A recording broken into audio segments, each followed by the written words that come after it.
شو عملت؟ عود صفون عم ترمي كياسك بالشارع، هذا شي ضد القانون.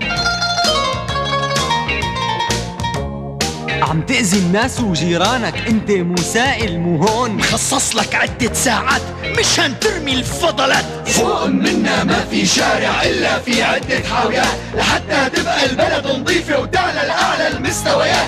بدنا إياك تصير نظيف، مو مثل فلانة يا لطيف بتزت الكيس من البيت، بينزل وبيفرش الرصيف، بتقلك ما في شي محرز. لو كانت هي بالشارع والتعشوا فوقها الكياس، رأيك بتضلها مبسوطة ولا بينقلب الإحساس؟ بيكون المواطن صالح إذا شاعر بشعور الناس. شوية منك وشوية من البلدية منعيش عيشة هنية.